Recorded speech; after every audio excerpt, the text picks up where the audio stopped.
लोकसत्ता यशस्वीमध्ये आपले स्वागत। विद्यार्थी, आपल्या शाळेत अजूनपर्यंत पूर्वपरीक्षा झाली असेल, काहींची चालू असेल, काहींना या पूर्वपरीक्षेचे निकालही मिळालेले असतील। त्या अनुषंगाने आपण भूमितीमध्ये किती गुण मिळवू शकतो याचा अंदाजही आला असेल। आज आपण बोर्डाच्या पॅटर्न प्रमाणे एका सराव प्रश्नपत्रिकेचा विचार करूया। या सराव प्रश्नपत्रिकेमध्ये आज आपण इथे पहिला प्रश्न पाहूया। पहिला प्रश्न हा जो आहे 1 गुणांसाठी असतो। ह्या 1 गुणांचा प्रश्न सोडवत असताना कोणती काळजी घ्यायची याचा विचार करूया। 1 गुणांसाठी प्रत्येकी प्रश्न असताना आपण उत्तर लिहिणंच फक्त इथे अपेक्षित नाही।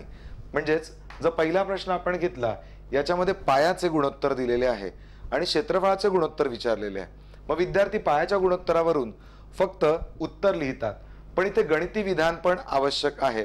या गणिती विधानाला अर्धा गुण आणि येणाऱ्या उत्तराला अर्धा गुण असं दिलेलं आहे। म्हणून पहिल्या प्रश्नासाठी आपण इथे गणिती विधान दाखवलेलं आहे।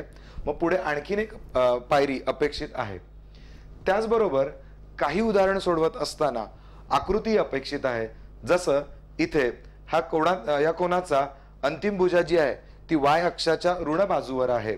मग हे दाखवण्यासाठी आकृती जर काढली तर ती जास्त बोलकी होते आणि म्हणून अशा उदाहरणांना आकृती काढणं अपेक्षित आहे।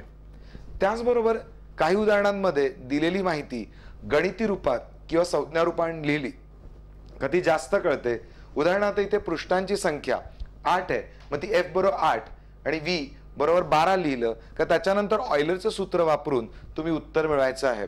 म्हणजे 1 गुणांमध्ये तुम्ही एक लक्षात ठेवा की फक्त उत्तर लिहिलं का पूर्ण गुण मिळत नाही।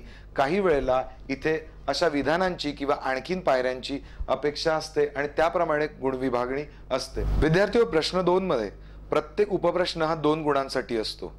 यामध्ये किमान 2 ते 3 पायऱ्या अपेक्षित आहेत। या प्रश्न 2 मधील आपण तिसरा उपप्रश्न बघूया।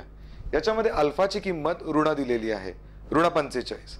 मग अशा वेळेला साइन अल्फा आणि कॉस अल्फा जर काढत असताना साइन वजा अल्फा बरोबर वजा साइन अल्फा हे सूत्र अपेक्षित आहे आणि त्याच्यानंतर पुढची पायरी तुम्ही हे सूत्र न लिहिता बहुतेक वेळा डायरेक्ट उत्तर लिहिता, तिथे तुमचा अर्धा गुण जातो। त्याचबरोबर काही उपप्रश्नांमध्ये एकापेक्षा जास्त सूत्र असतात आणि मग त्यातलं योग्य सूत्र वापरणं हे तुमचं स्किल आहे।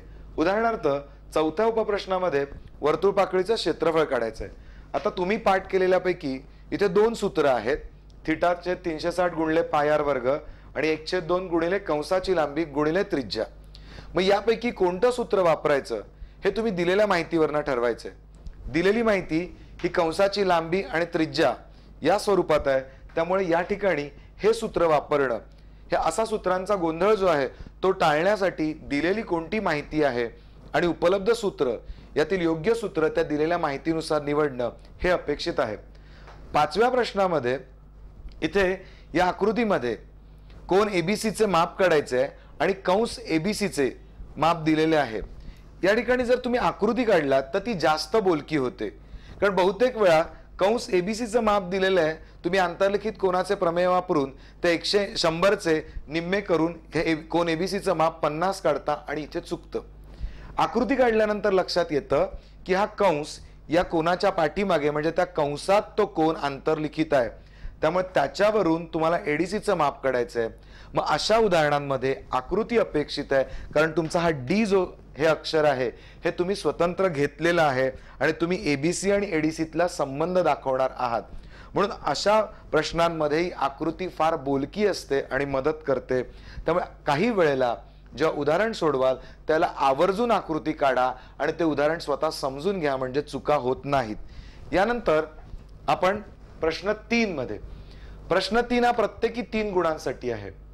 इथेही अपेक्षित असतं की दिलेली माहिती जी आहे ती गणिती संज्ञांच्या रूपाने मांडणं। आता या पहिल्या उपप्रश्नामध्ये लांबी, रुंदी आणि उंची दिलेली आहे। यामध्ये ही लांबी मीटर मध्ये आहे तर रुंदी आणि उंची सेंटीमीटर मध्ये आहे। ज्यावेळेला आपण महत्त्वमापनाची अशी उदाहरणं सोडवतो त्यावेळेला सर्व एकक जी आहेत ही एका पद्धतीमध्ये असली पाहिजे, याकडे लक्ष द्या। आम्ही घाईमध्ये याचं घनफळ काढतो, एलबीएच चं सूत्र वापरतो, 4 × 50 × 20 काढतो, पण त्यावेळेला ही जे सेंटीमीटरचं मीटरमध्ये किंवा मीटरचं सेंटीमीटरमध्ये जर आपण रूपांतर केलं नाही तर मिळालेलं उत्तर चुकीचं ठरतं. म्हणून इथे एककांकडे लक्ष द्या आणि त्यानुसार उदाहरण सोडवा. नंतर या तिसऱ्या प्रश्नामध्ये ज्यावेळेला सिद्धता वगैरे येतात त्यावेळेला सिद्धतेमध्ये साध्य काय करायचंय ते नीट समजून घ्या. जसं या उदाहरणामध्ये साध्य करायचंय डीसी रेख डीसी बरोबर रेख ए बी आणि दिलेली माहिती जी आहे ती कोन बी एकरूप कोन सी.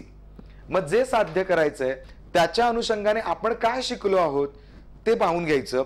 म्हणजे जर डीसी बरोबर ए बी दाखवायचं असेल तर त्याच्याशी संबंधित मला कंस एकरूप दाखवावे लागतील. मग त्या कंसांचा या दिलेल्या कोनांशी काही संबंध आहे का तो जाणून घ्यायचा, तो संबंध प्रस्थापित करायचा आणि मग पुढे सुरुवात करायची. अशा पद्धतीने जर तुम्ही सिद्धता केलात तर तुम्हाला कुठेही सिद्धतेमध्ये अडणार नाही. या ठिकाणी आवर्जून सांगण्यासारखी गोष्ट की कुठे आकृत्या काढायच्या कुठे काढायच्या नाहीत.